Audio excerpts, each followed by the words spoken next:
Dr. William Clark stared through the window of the space station, his breath fogging the reinforced glass. The massive alien ship hanging in space looked like a giant silver leaf, spinning slowly against the backdrop of Earth. After 20 years of studying alien life forms, he still couldn't believe he was about to meet real aliens. "Dr. Clark, they're ready for you," said Captain Mary Wilson, her uniform crisp and neat. "Remember, you represent all of humanity now." William nodded and straightened his tie. He was chosen for this job because he was calm and level-headed, traits that had served him well during his years at Cambridge University. But now his hand shook slightly as he picked up his tablet. The meeting room was kept at what the aliens called standard galactic temperature, a chilly 10 degrees Celsius. While the human delegation shivered slightly in their suits, William noticed the aliens wore what looked like heating suits. 3 of them sat across the table, their large eyes blinking slowly as they studied the humans. The tallest alien, who had introduced himself as High Counselor Telex, spoke through a translator device. "We have studied your world from afar, Dr. Clark. We find it disturbing." William blinked in surprise. "Disturbing? In what way, High Counselor?" "Your planet's gravity is 1.3 times the galactic standard. Your temperature variations are extreme. Your atmosphere is rich in corrosive oxygen. And yet, you not only survive but thrive." Telex's translator made his voice sound worried. William smiled, trying to look friendly. "Those conditions are perfectly normal for us. In fact, many humans enjoy climbing mountains where the air is even thinner, or diving in the oceans where pressure is much higher." The aliens exchanged looks that William couldn't read. The smallest one, a scientist named Rix, leaned forward. "You purposely go to more extreme conditions for enjoyment." "Oh yes," William said cheerfully. "We have races across deserts, swimming competitions in cold seas, and some people even climb ice mountains for fun. Human bodies are very adaptable." The third alien, who hadn't spoken yet, suddenly stood up. Its heating suit hummed loudly. "They survived an ice age," it said to its companions. "Their history shows they survived global climate shifts that would have killed most species, and they call their world's deadliest places tourist attractions." William watched, confused, as the aliens huddled together, speaking quickly in their own language. He didn't understand why they seemed so worried. To him, everything he'd said was perfectly normal. Captain Wilson stepped forward. "Is everything all right, High Counselor?" Telex turned back to them, his large eyes wide. "Your species, you are what we call Death World survivors. We had theories about such beings, but we never thought." He paused. "The galaxy is much safer than your world. Most intelligent species evolved on planets with stable conditions and mild climates. But you are different." William felt proud at these words, but also noticed the slight tremor in the alien's voice. "We look forward to learning from each other," he said diplomatically. "Humans are peaceful explorers. We want to join the galactic community and share knowledge." The aliens seemed to relax slightly at his words, but William saw them flinch when he accidentally dropped his pen and quickly bent to pick it up, a movement too sudden for their liking. As the first meeting ended, William heard Rix whisper to Telex, "They don't even realize how strong they are in standard gravity, and their reflexes, they move so fast." Walking back to his quarters, William smiled to himself. He had a feeling this was just the beginning of a very interesting relationship between humans and the galaxy. What seemed normal to him had somehow scared beings from across the stars. He wondered what other surprises would come from this culture clash. Little did he know, across the galaxy, news was already spreading about the strange, strong beings from a planet called Earth, creatures who treated deadly conditions as simple inconveniences and who moved with frightening speed and strength. The galaxy was about to learn why some species were best treated with both respect and caution, and humanity was at the top of that list. Elizabeth Blackwood stood at the podium of the Galactic Academy's main hall, trying not to smile at the heating suits worn by her alien audience. The room was kept at what they called a comfortable temperature, but she was sweating in her light blazer. "Today, we will discuss human military history," she began, watching as the translator converted her words into various alien languages. "Let's start with how humans adapted to different warfare conditions throughout history." The huge screen behind her showed images of ancient battles. The alien scholars leaned forward, their various colored eyes fixed on the scenes. In ancient times, humans fought in everything from burning deserts to frozen mountains. Roman soldiers marched 40 kilometers a day carrying full armor and equipment. Elizabeth clicked to the next slide, showing medieval knights. These warriors fought wearing metal armor that weighed nearly half their body weight. A tall, spindly alien raised what looked like a tentacle. "Professor Blackwood, are you saying these humans chose to carry such heavy weights while fighting? Wouldn't that be a disadvantage?" "Actually, they trained to move as if the armor was part of their bodies," Elizabeth explained. "Humans can adapt to carry heavy loads with practice. Even today, our soldiers train with heavy packs in extreme conditions." Murmurs spread through the audience. Elizabeth noticed several aliens typing frantically on their devices. She continued, showing modern warfare images.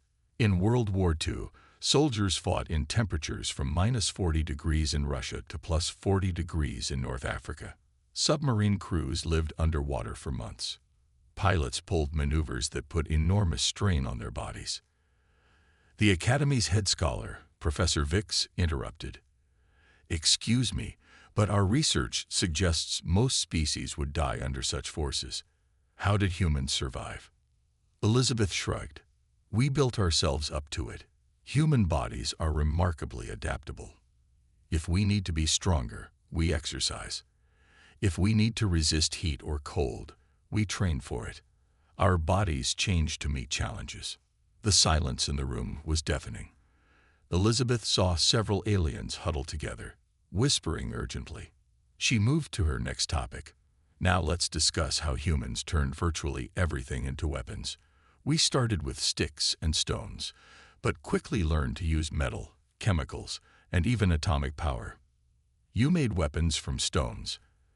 asked a small, furry alien in the front row. "Oh yes," Elizabeth replied cheerfully. "Early humans could throw rocks with enough force and accuracy to bring down large animals. We still play games based on throwing things accurately." More urgent whispering filled the room. Elizabeth didn't understand why such basic facts about human history were causing such a stir. "But the most interesting part," she continued, "is how humans used their minds. We developed strategies, tactics, and ways of thinking that let us overcome stronger opponents. When we couldn't outfight something, we outthought it." Professor Vix raised his hand again, his voice trembling slightly. "Are you saying that humans actively seek ways to defeat stronger opponents? That you specifically plan for such situations?" "Of course," Elizabeth said. "It's basic military thinking. We always prepare for fighting stronger forces. Better to have the plans and not need them, right?" The lecture hall erupted in concerned chattering. Elizabeth watched, puzzled, as several alien scholars rushed out of the room, their heating suits humming loudly as they hurried away. Professor Vix approached her after the lecture, his large eyes blinking rapidly. "Professor Blackwood, your lecture was enlightening. But I must ask, do all humans think this way? About adapting, overcoming stronger forces, turning simple things into weapons?" Elizabeth thought for a moment. "I suppose we do. It's just how we survived and evolved. Is that unusual?" "Most species," Vix paused, choosing his words carefully, "most species avoid conflict with stronger opponents. They certainly don't plan for it or train for it, and they definitely don't seek ways to win such conflicts." As Elizabeth packed up her materials, she noticed new security guards had been posted outside the lecture hall. She smiled to herself, remembering Dr. Clark's stories about first contact. It seemed the galaxy was still coming to terms with how different humans were.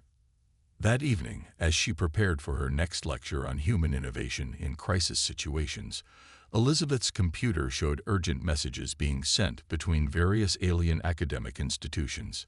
The subject line read, URGNT, Human Tactical Adaptability. Security implications. James Porter wiped sweat from his forehead as he checked the mining station's warning lights again. Europa 7's underground mining facility was failing, and its alien workers were trapped 2 kilometers below the surface. The station's normal temperature controls had failed, turning the mine into what the aliens called a death zone. "You cannot go down there," said Chief Engineer Zulix, his environmental suit glowing bright red. "The temperature is 40 degrees Celsius. The air pressure is too high. No one can survive those conditions for long." James checked his mining gear and smiled. "That's just a normal summer day in London these days. I've worked in worse conditions in Australian mines." Before anyone could stop him, James stepped into the elevator. The alien engineering team watched in horror as he began his descent into the mine. "He'll die," one of them whispered. "No one can work in those conditions." But they didn't understand humans. The deeper James went, the hotter it got. His mining suit's cooling system worked overtime, but he barely noticed. He'd spent years working in mines twice as hot as this. The high pressure that scared the aliens just felt like a deep swimming pool to him. He found the first group of trapped miners huddled in a safety chamber. Their environmental suits were failing, and their eyes widened when they saw him walking normally in conditions they considered lethal. "Don't worry," James said through his translator. "I'll get you out. But first, we need to fix the main cooling system." For the next 16 hours, James worked nonstop. He moved through tunnels that the aliens couldn't enter, fixed equipment with his bare hands when his tools melted, and carried injured miners to safety when their suits completely failed. The aliens watched in amazement as he kept going, hour after hour, in conditions that would have killed most species in minutes. "How is he still moving?" asked Assistant Engineer Cricks, watching the security feeds. "He's been exposed to these conditions for hours. He should be dead." Chief Zulix shook his head in wonder. "The humans, they're different. Look at how he's carrying 2 miners at once. In this gravity, with this heat." By the 32nd hour, James had reached the central cooling system. His hands were steady as he rewired the complex machinery, even though he had been working for over a day in what the aliens considered impossible conditions. "The coolant pipes are blocked," he reported through his radio. "I'll need to clear them manually." "But that area is flooded with toxic cooling fluid," Xylix protested. "Even in a suit, the pressure would crush most species." James chuckled. "Sounds like a typical Tuesday to me." The aliens watched their screens as James waded through the cooling fluid, manually cleaning the pipes. Each movement was careful and precise, despite the exhaustion he must have felt. After 40 more hours, the cooling systems hummed back to life. The temperature began dropping to safe levels. When James finally returned to the surface, he had been working for 72 hours straight. He had saved 300 alien miners, fixed a critical cooling system, and done it all in conditions that the galaxy considered unsurvivable. He stepped out of the elevator, took off his helmet, and asked, "Is there any tea? I'm a bit thirsty." The story of the mining incident spread across the galaxy like wildfire. The news reports focused not just on James's strength and endurance, but on how casual he had been about the whole thing. To him, working in deadly conditions was just another day at the office. That evening, as James enjoyed his tea in the station's canteen, he noticed the alien miners watching him with a mixture of fear and awe. He didn't understand their reaction. After all, any human miner would have done the same thing. Meanwhile, in the Galactic Council's chambers, a new report was being filed. Its title read, "Human Environmental Tolerance." A security assessment. Below it, in bold letters, "Warning. Humans consider lethal conditions merely uncomfortable. Extreme caution advised." Oliver Matthews stood at the starting line of the first Galactic Olympics, trying not to laugh at the worried looks on the alien officials' faces. They had just finished testing him for the 5th time. convinced he must be using some kind of enhancement drugs. "Are you absolutely certain you want to compete?" asked the chief medical officer, his tentacles wrapping nervously around his tablet. "The course is designed for standard galactic beings. The gravity alone could crush your bones." "I'll be fine," Oliver said, stretching his legs. "This gravity is actually a bit lighter than Earth's." The other athletes lined up beside him, all wearing powered assist suits to help them handle the competition course. Oliver wore only simple running shorts and a light shirt. The aliens had insisted he at least wear a health monitor, worried he might die during the race. The starting signal flashed, and they were off. The first obstacle was a climbing wall that the aliens scaled slowly with their assist suits. Oliver climbed it using just his hands and feet, passing 3 competitors before reaching the top. "Impossible," shouted one of the commentators. "He's climbing without any powered assistance." The next challenge was a swimming section. The alien athletes activated their floating devices, careful not to let the liquid touch their sensitive skin. Oliver dove straight in, swimming underwater for nearly 2 minutes before emerging on the other side. "He submerged himself completely in the liquid," another commentator screamed. "And he's still alive." By the time Oliver reached the endurance section, the alien spectators were in an uproar. This part of the course was supposed to last 6 hours, wearing down the competitors in what they considered harsh conditions.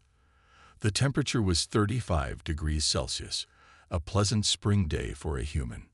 "He's not even sweating," observed one of the medical officers. "How is this possible?" Oliver kept running, jumping, and climbing. When the course required carrying heavy weights, he lifted them without powered assistance. When it required quick thinking under pressure, he stayed calm and focused. The aliens watched in horror as he completed challenges that their best athletes needed help with. During the rest break, Oliver sat drinking water while the other athletes recovered in medical pods. The event organizers huddled together, speaking in worried whispers. "We didn't expect this," said the head organizer. "The human is making our best athletes look like children." The final event was meant to be the most challenging, a marathon in high gravity with obstacle courses. To the alien's shock, Oliver seemed to get stronger as the race went on. While other competitors slowed down, he maintained his pace. "This is how we train on Earth," Oliver explained to a terrified medical team checking his vitals after he finished. "Many humans run marathons for fun. Some run even longer distances." The awards ceremony was awkward. Oliver had broken every record, completed every challenge, and done it all without the assistance that the aliens considered essential. As he stood on the winner's platform, he noticed new signs being posted around the stadium. "Wo Er Ning, human competitor present. Extreme performance expected." That evening, as Oliver celebrated with his team, the alien sports officials held an emergency meeting. Their discussion focused on one question: should humans be allowed to compete in galactic sports, or were they simply too powerful? The news spread across the galaxy again. Humans weren't just strong and tough. They seemed to enjoy pushing their bodies to limits that other species considered lethal. Videos of Oliver running without assistance, swimming underwater, and carrying heavy loads went viral on the galactic internet. In his hotel room, Oliver read messages from home congratulating him on his victory. He didn't understand what all the fuss was about. He hadn't even pushed himself very hard. As he planned his training for the next competition, he had no idea that the Galactic Sports Committee was already drafting new rules specifically because of him. The final report from the games included a new classification, Human Division, for Earth-born competitors only. It was the first time in galactic history that an entire species had to compete in their own category, simply because they were too capable. Commander Margaret Thornton of the Royal Navy Space Force stood on the bridge of HMS Dauntless, staring at the pirate ships surrounding the civilian transport. The pirates had never faced a human ship before, and Margaret allowed herself a small smile. They were in for a surprise. "They're demanding we surrender, Commander," reported Lieutenant Peter Wells from his communication station. They say they have us outnumbered 6-1. Numbers aren't everything, Margaret said calmly. Battle stations, everyone. Let's show them how the Royal Navy handles pirates. The alien crew members on her ship watched nervously. They had heard stories about human combat tactics, but had never seen them in action. Commander, her alien first officer, Tan, said quietly, their ships are larger and better armed. Perhaps we should wait for reinforcements. Margaret shook her head. The civilian ship has only 2 hours of air left. We act now. She pressed the ship-wide communication button. All hands, prepare for high-G maneuvers. This is what we trained for. The pirates fired their first warning shot, expecting the human ship to surrender like most vessels did. Instead, the Dauntless accelerated straight toward them, moving faster than any ship its size should. How are you maintaining control at these speeds? San asked, gripping his station tightly. Human reflexes, Margaret replied, her hand steady on the controls. We can process information and react much faster than most species. The Dauntless twisted and turned through space, avoiding enemy fire while getting closer to the civilian transport. The pirates had never seen a ship move like this.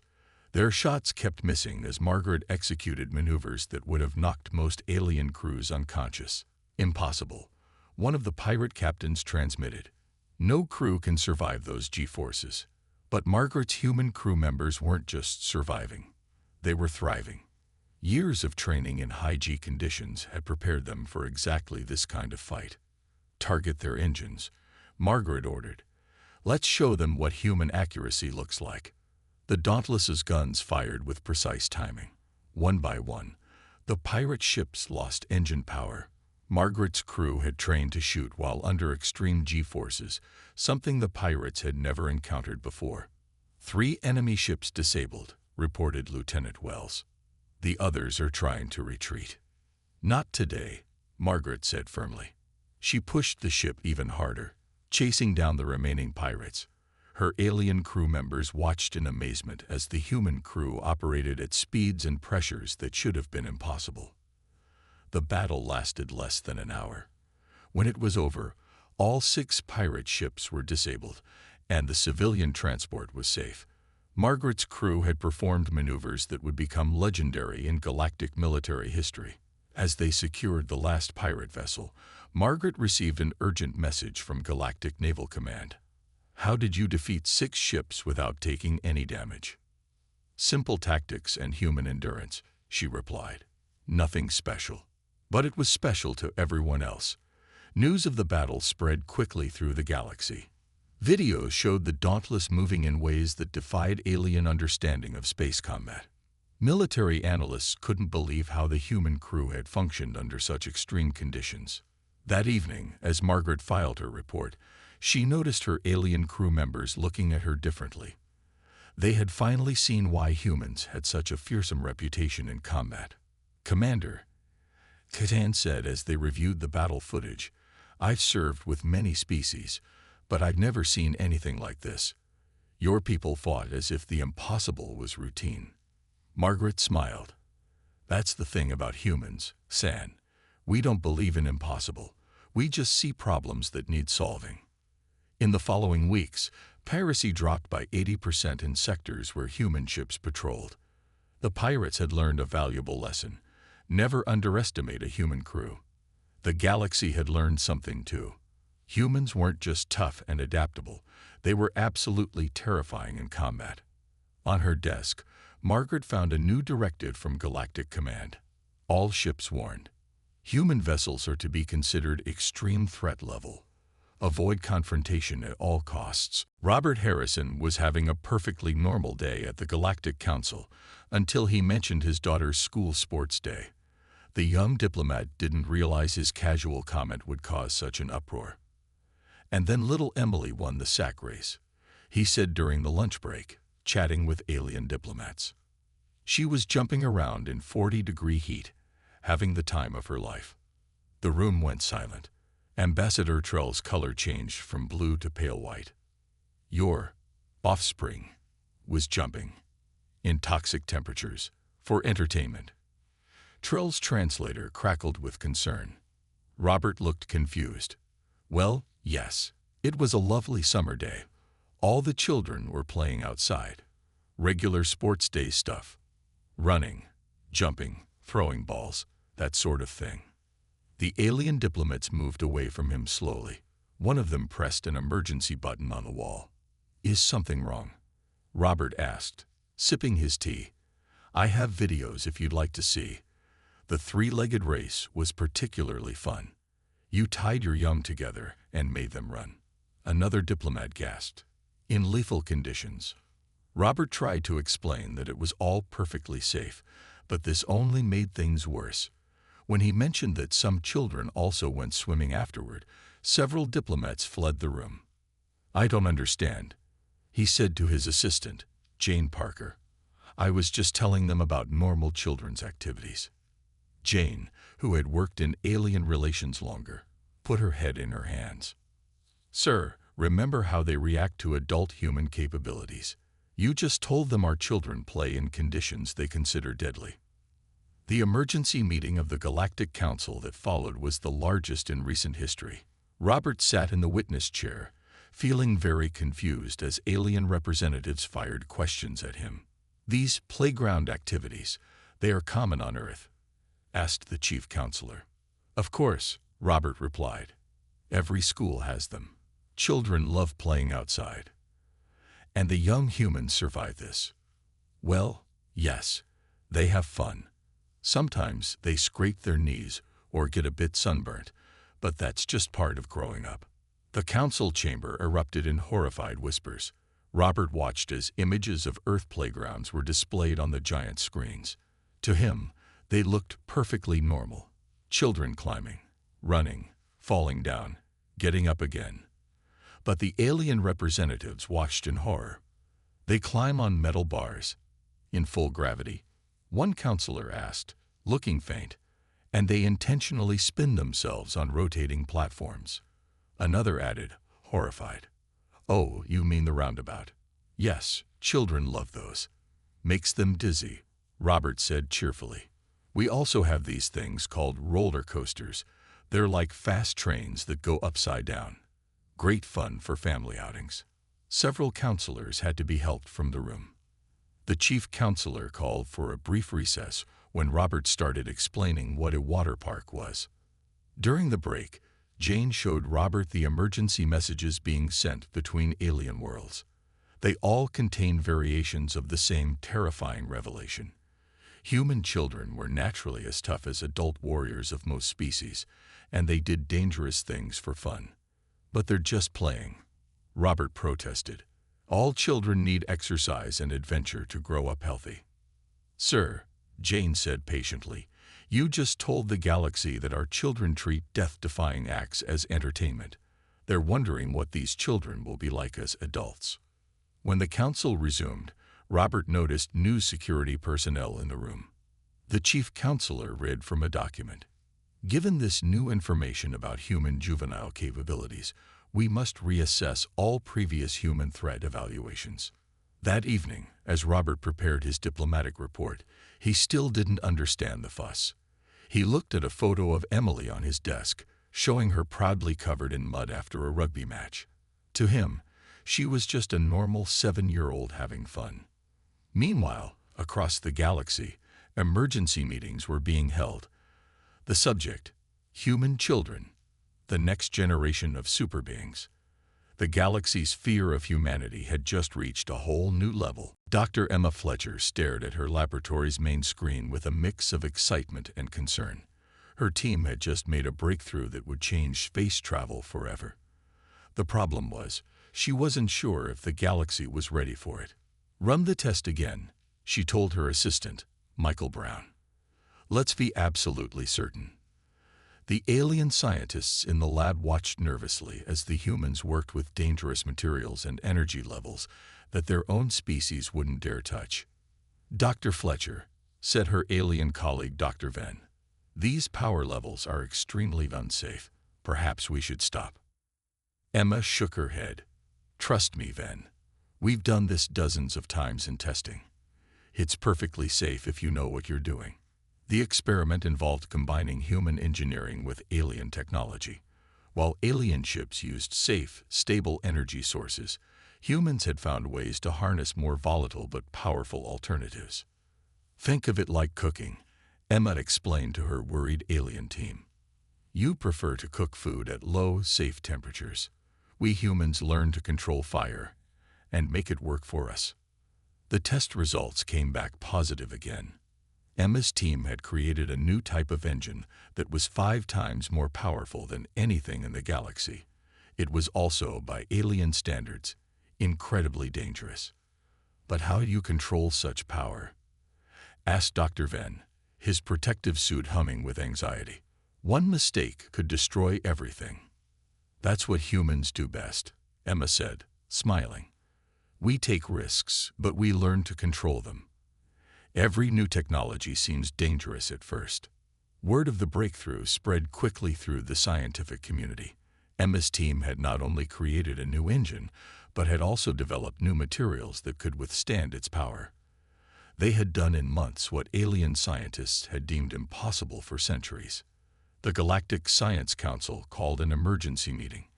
Emma found herself facing a panel of the galaxy's top scientists, all looking at her with a mixture of awe and fear. Dr. Fletcher, the head of the council, said, "Your engine design breaks 17 different safety protocols. It shouldn't be possible to control such power." Emma stepped up to the presentation screen. "Let me show you how we did it. Humans have a long history of taking dangerous forces and making them safe to use. We started with fire, then steam, then nuclear power.